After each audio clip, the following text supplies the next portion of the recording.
When you join Sam's Club, you get way more than you'd expect. You don't just get value.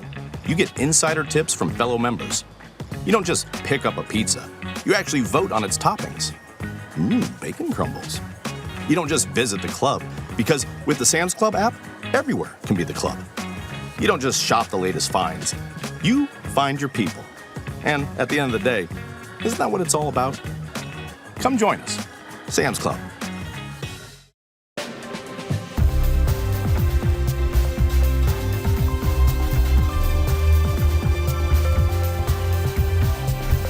For 33 years, Janet Foutty did one thing extraordinarily well. She helped the largest companies in the world reinvent themselves. She rose to become the first female CEO of Deloitte Consulting, a $10 billion business, and then executive chair of Deloitte US, the largest professional services organization in the country. And then she walked away, not into retirement, into a blank page she didn't know how to fill. Unbossing is a show about reinventing leadership in chaotic times. Each episode, we connect with leaders in business and tech and ask them, what did you have to unlearn to succeed again? I'm Rishad Tobaccowala. And I'm Drew Ianni. Today's guest grew up in Washington, D.C., the daughter of a scientist and an artist, and spent her entire career at one firm, climbing from the technology practice to the very top. Along the way, she became one of corporate America's most visible champions of women in leadership and of diversity and inclusion, and co-wrote the best-selling book, Arrive and Thrive. She bet the growth of Deloitte Consulting on digital, cloud, and AI long before most boards understood why they should care. She steered the firm through the pandemic, and she spent decades advising other leaders on exactly how to let go of the past and remake themselves. And then she had to do it herself. She has said that when she left Deloitte, she didn't even know how to talk about what she wanted to do next, that the opportunities arriving on their own looked exactly like the career she'd just finished. This is a conversation about identity, about the advice she gave the world and is now revising, and about what it actually takes to unlearn the thing you were best at. Let's get to our conversation with the former CEO of Deloitte Consulting and former Chair of Deloitte US, Janet Foutty.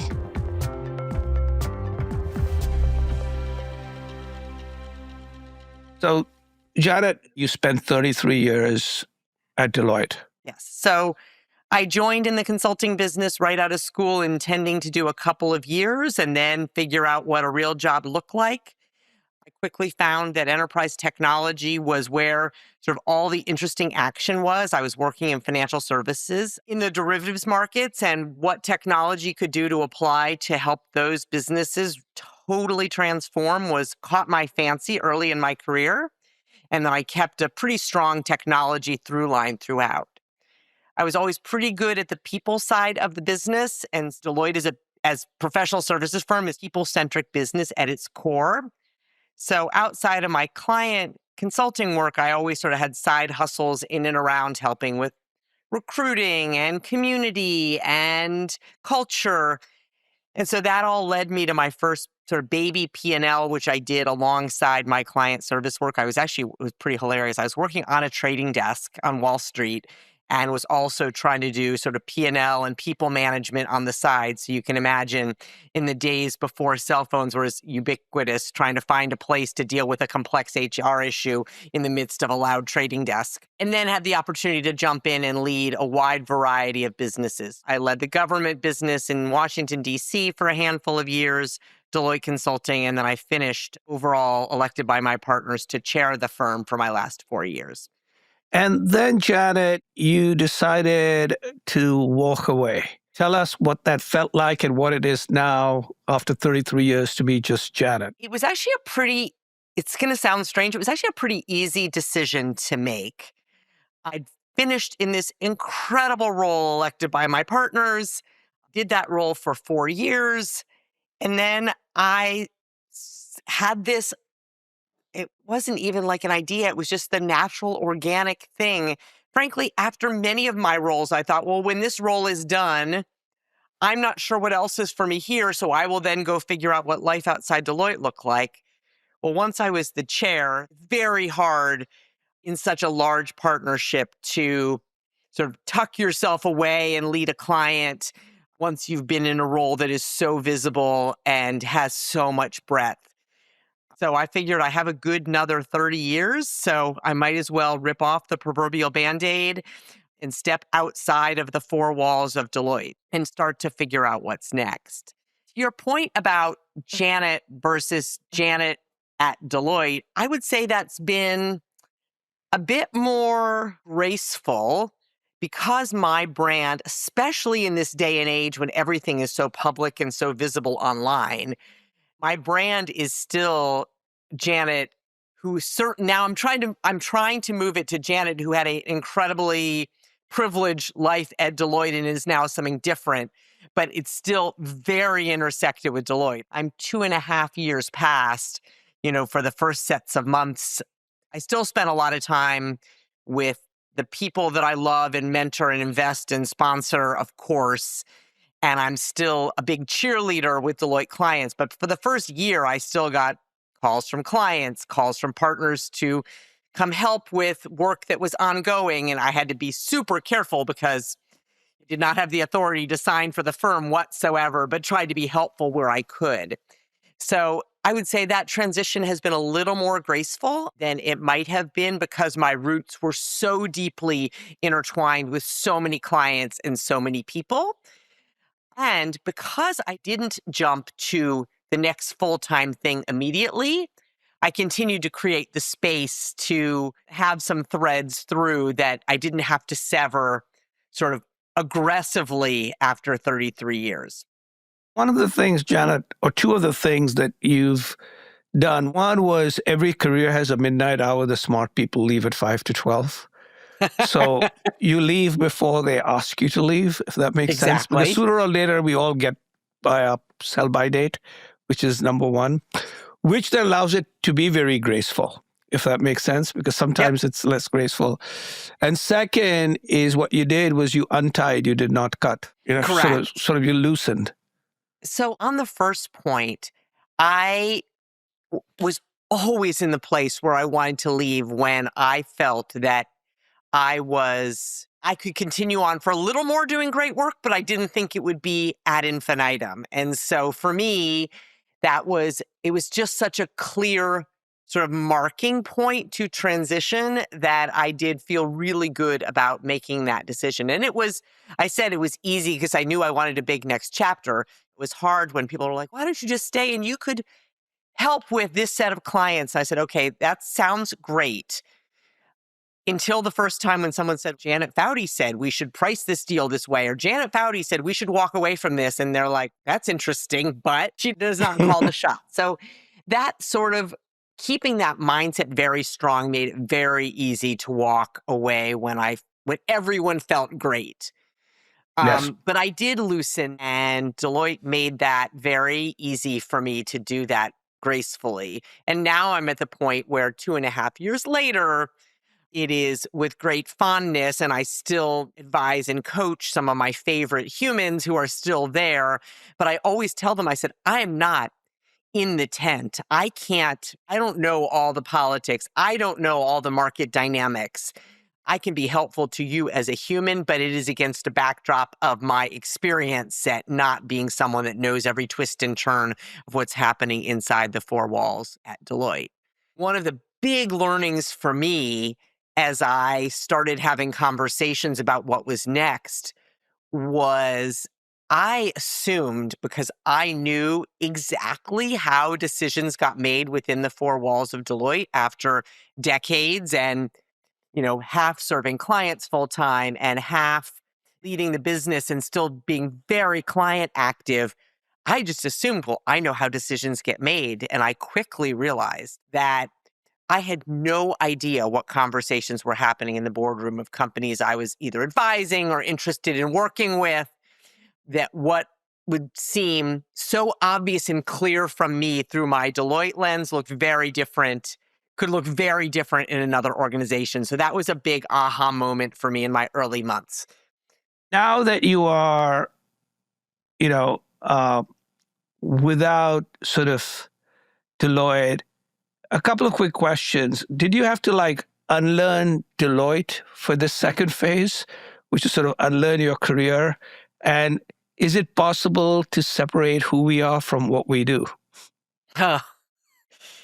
Okay, the first question is easier than the second. Yes, I've clearly had to unlearn Deloitte. And some of that aha is realizing that I don't know everything about other organizations. And so some of that is unlearning Deloitte because I was so embedded in the decision making process and knew all the people and knew how everything was wired. I didn't need a map to know how to navigate the organization, a very complex matrixed organization. So some of that unlearning, frankly, was either knowing that I didn't know and acknowledging that, and or having to study things that I wouldn't have to have studied and do homework on things. And I'm a preparer, but there were things where Deloitte was so second nature to me that I wouldn't have to do my homework or prepare, and realizing that I had to do a very different kind of preparation and the way I organized my thoughts and the way I talked about things. There are things I had to think more about that I wouldn't have had to think about within the four walls of Deloitte. Can we separate? It's funny because my personal life, I always kept quite distinct from my professional life. And that was just a decision. Some of my dearest friends are Deloitte partners, but if we would go on vacation together, Deloitte would not come up in the discussion. We're lucky enough to have a wonderful second home in a beach town. When I'm with my family at the beach, I'm very disconnected from my professional life, as a sort of a little example. And so I've always been pretty good about separating my worlds. The question is, professionally, I think, how do you redefine an identity while keeping the halo effect that comes from having been a leader at such a great firm, because that halo effect is of high value? How do I do that without having everyone just assume that's all I am, and or that's what I fall back on and rely on? And or super tactically, still get a lot of calls saying, I'm trying to pitch this idea to Deloitte. Can you broker the sets of conversations for me? And I don't want that to be part of my brand. If there's a company I feel great about and I think it's a great fit for Deloitte, of course I will facilitate an introduction, but I don't want my brand to be a broker into Deloitte either. Building on separation, Janet, I'm curious. There's so many questions I have based on what you've said already, of which I'll ask. But when you look back with the perspective, what do you miss? What do you miss about the role and the job now that you've had a little bit of time? And I'm sure what you really miss is sort of bubbled to the top. But what do you miss? What's funny is, so in terms of missing the roles, because did so many, there's nothing that I miss per se, but there's two things that I miss in a substantive way. One, and I'm sure this will not surprise you, is I worked with an extraordinary group of people. Obviously, deeply miss really working problems with those people. And then the other thing I certainly miss is what I talked about earlier, which is knowing my way around the neighborhood and the ease that comes with that when you're working on really sticky problems, knowing who to call to help you unstick a problem or to be a thought partner. That's a big gap for me. And I've been rebuilding and building on what I have, but that's a big shift. And then maybe the last thing is having a large organization at your disposal. So that's maybe a little bit of a variant, but having a large organization where, within the four walls of Deloitte, you have experts on just about anything. And people have been very generous when I certainly still call with questions, but it's very different than being inside the organization. What's your recommendation and advice to people? Because on this podcast and through the Athena Project, we've talked with so many people who have left at 5 to 12 or with AI and this exciting time. Everyone seems to at least be thinking about, should I leave? And what's your advice to somebody who's truly torn and their resistance to moving on or leaving or doing something new isn't so much the fear and maybe putting out a shingle. It's not so much that. It's, I really still love much of what I do, but I also have the itch to leave and do something new. What's your advice to people who are sort of torn at this unique sort of moment in time where there is a lot of great opportunity out there to do something new? So first of all, I will say it's super personal. So Yes. any advice, it is really personal. So any advice is a bit generic. I would say two things, and they're going to be conflicting. For me, my test always was, do I love the people? Am I challenged by the work? And am I valued for the impact that I'm making? And if I pass those three tests, great, keep on. And if not, it's time for a change. And so I went through some of those inflection points over the course of my decades and always asked those questions. On the flip side, I don't know if any of you have read or studied Daniel Pink's work. He has some great research on regret. I will not do it justice, but the theory of it is you only regret the road not taken. And so I've obviously did not live that advice for decades myself, but I'm continuing to challenge myself now to live by his sort of theory. But I would really recommend people take a look at his work because it's very thought-provoking and deeply studied in terms of where people have regrets when they look back at their decision points. And it's almost always not taking the leap.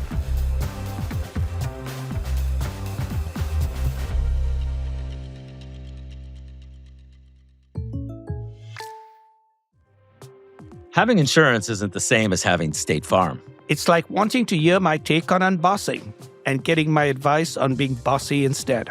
Let me tell you what I think again. Hierarchy over ideas. Figure it out. Okay. You wouldn't settle for any advice on leadership in today's business world, so don't settle for any insurance. Get the real deal. Like a good neighbor, State Farm is there. Did you know Sam's Club isn't a store? It's actually a club. With cool finds and like a whole community. It's a club. Of course, Jason. It's in the name. Sam's Club. Oh, yeah. Come join us. Sam's Club.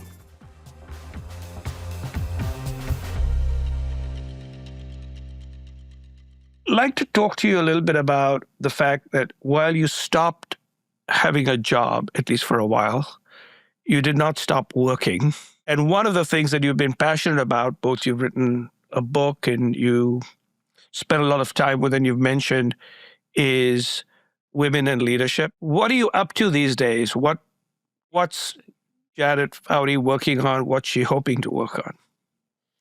Yeah, so I did decide, it took me a little while. When I left Deloitte with not a grand plan whatsoever, I found that the things that came my way organically were more of the same. They were to run at professional services firms. They were to work in private equity and help private equity firms buy professional services firms, sometimes directly in the Deloitte strike zone, which I certainly wouldn't have done given the amount of time and energy I invested into building my own firm with my partners, but even adjacent.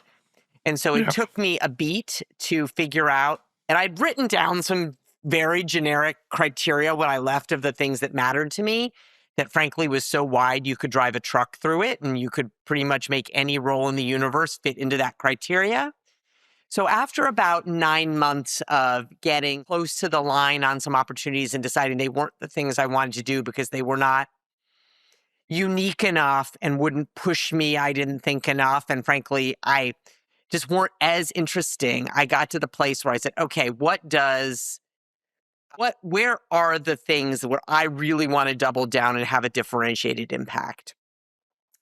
And so for me, I've been using actually a collegiate analogy of extracurriculars, a minor and a major, and they've continued to shift around a little bit, but that analogy really worked for my brain. If I was going to do a bunch of things, how would I organize them? And so for me, I kept my extracurricular, my nights and weekends in women's leadership. And that's a place I have tremendous passion. I've done a lot of work there. I care deeply about having more women in both government and the corporate space, in executive roles, on boards. I believe that it is not only the right thing to do, I believe it is better for business and government to have more diverse leaders around the table. So I care deeply about that. But I did decide that I didn't want that to be the thing I was doing, because I really wanted a platform that impacted a broader set of people. If you graduated from business school and on your way up to being an executive, you've already arrived. And I wanted to impact and help and support a broader set of humans. And so I really landed on two things, Rishad, that are the places I wanted to put my markers down. And I would say I'm continuing to shift how I think about them from a major minor perspective with some really interesting things that have happened recently. But my major and minor are in women's health and how do we draw more money and attention to the extreme disparities in both research and development and commercialization differences between men and women. I will not do a whole soliloquy on this, but just super short version. Most of our science and research to date has assumed that women are just small men. And the reality is, women are not just small men. And we certainly have conditions that are unique to women. That's one part of women's health. That's what most people think about. I'm a breast cancer survivor. That would fit in that bucket. But there are the conditions that disproportionately impact women. So think Alzheimer's, autoimmune depression. More than 70% of cases are in those conditions are women, and those conditions that differently impact women, with heart disease being the best known. So I decided that I'd done a little bit of side hustle work in that in my time at Deloitte, and I wanted that to be something I was spending meaningful time at, drawing attention and light and money to that significant delta that exists between men and women. And then the other place I wanted to double down and focus on is the intersection of enterprise technology and the workforce. And how do we navigate very uncertain times as it comes to what does the future of our workforce look like when technology is changing so fast? And being a deep believer in the good in enterprise technology, it's where I've spent my entire career. And I do believe it makes the world better. We will figure out what jobs and roles look like in the future, but how do we navigate this very bumpy time in the interim? So those are my major and minor. Women's health and enterprise tech in the workforce are the two places I've decided, based on both the things I've done and the place where I feel like I can have the most impact, and places of passion for me where I'm spending my time. And I'm doing that, interestingly, across some different business models. I've dipped my toe into venture capital, which is totally crazy for someone who spent her entire adult life and career in large enterprise, both government and business. But I have found that on the leadership front, I can be quite helpful. On the commercialization, I can be helpful. There's places where I can lean in and be helpful, though I will never be a startup founder, venture capitalist. And speaking about your focus on women's leadership and being such a champion, today there is on some fronts sort of a opposition to things like diversity, equity, and inclusion.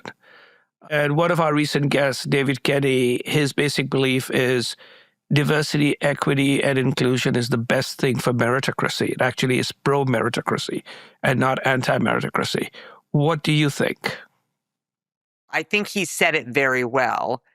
I deeply believe that the most diverse tables we can create for ourselves personally and professionally creates the best outcomes. Deeply believe that. I've lived that. I've watched that. I've grown in my own appreciation of that well before the language was in the vernacular. And I have faith and confidence that the best business leaders actually know that. And though they might not be talking about it and amplifying it, that they are still living it in how they build their teams and how they reward their leaders. And so I do feel that we've moved the needle enough on the research as well as the intuition that will withstand this moment where it is less popular, and land in a place where we understand that having executive tables that look and can relate to our consumers is of high value to us as an organization, is a very simple example. We fully agree. We have a recurring session at our Athena Project events called Profiles and Courage. And at the moment, the rejoinder is adjust the narrative, double down on the mission. So even if we have to adjust the narrative a little bit during these times, it is about doubling down on the mission. So let's end with a little bit about your take on what unbossing might mean and what you have unlearned. So, unbossing, maybe in its most literal term, went from leading the largest business within Deloitte, the largest consultancy writ large with tens of thousands of people and a big team of leaders that I was leading who led other leaders, to then chairing the board, which was a very different type of bossing, which was especially in a private partnership where the CEO and chair share responsibilities for the business, different than in a public company. And the client service mindset to that, to now trying to help shape two really important agenda topics with my own brain and brand to try to shape how I bring people to the table to do things that are different. So on the unbossing, I've gone from almost full circle back to client service where I started my career, where you ultimately have no real authority over your clients, but you want them to do the things that you think will make them personally and professionally the most successful. So I've come very full circle in that bossing moment. One of the things I used to say I loved about Deloitte was I was no one's boss and I had no bosses except for happy clients, to then working in leadership in the organization where, of course, there is structure in an organization of that scale. So for me, I've gotten back to how do I shape and lead through very different mechanisms. In terms of unlearning, I've definitely had to unlearn how not to have a team at my discretion to the point I was just making. I've had to unlearn the point I made very early in our conversation that I cannot be presumptuous about knowing the neighborhood and knowing ultimately in the boardroom how decisions get made. And so that has been a big unlearning. I've had to unlearn being able to ask someone to go run down a problem for me and assuming I'll get back a great answer. Technology has actually helped me with some of that unlearning, can replace a little bit of that. But as I said earlier, not all of that. So those are some of my unbossing and unlearning moments. You know, I've spent some time, Rishad, at a university that I know we share love for, the University of Chicago. And I'd always had this idea. I actually borrowed this from my dear friend, Dan Helfrich, who's now running a big chunk of US soccer. So he's gone on to do something very different. He was with me at Deloitte. But he used to say, we're all leaders in training. And I love that language. And I very much have lived that. But at University of Chicago, there's a big discussion and sort of theme around a beginner's mindset. And so for me, I always felt like I had a beginner's mindset, but I really have had a beginner's mindset when I don't have the strength of an organization to frankly support me, cover for me, and jump to my rescue when I need it. Anything else, Janet, before we call it a day? I love that you guys are shining a bright spotlight on this. I love the concept of unbossing, and I'm literally living it. I'm a living example of that as we speak. And as I continue to work on the sets of things I'm focused on having impact on, I love the frame, because even if I end up taking something more substantive, I think that mindset is actually a great mindset, even for people who are a quote unquote boss. Absolutely. Well, thank you. Thank you Janet. again for your time. Appreciate the conversation.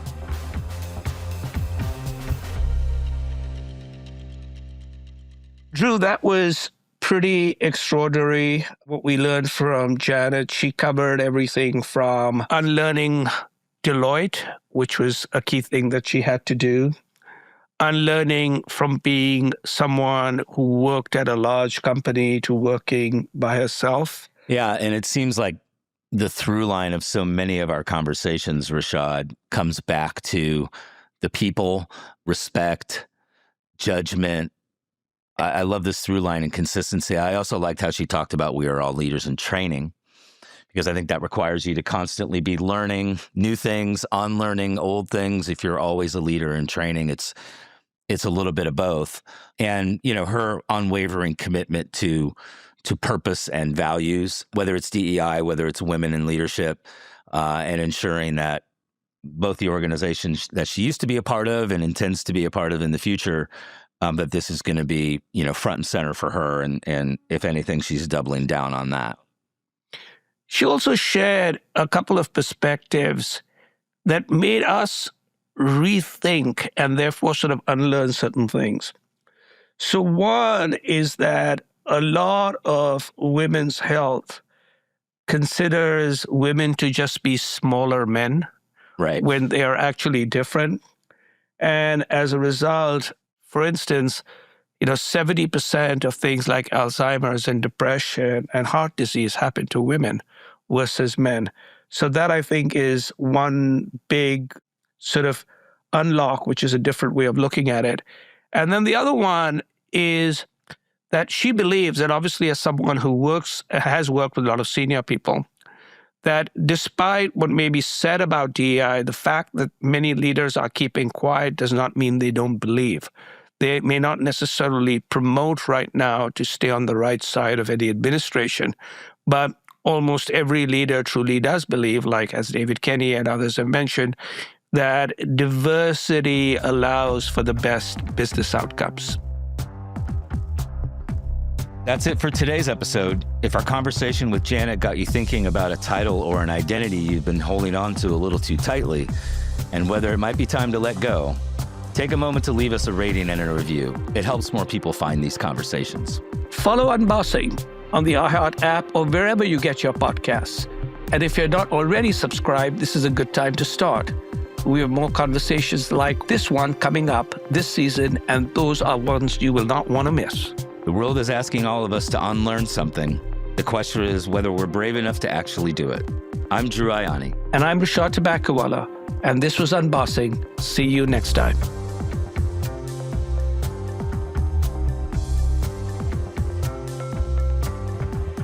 Unbossing is a Bubbler Media iHeart podcast production. If you're not in the conversation, you're not in the game.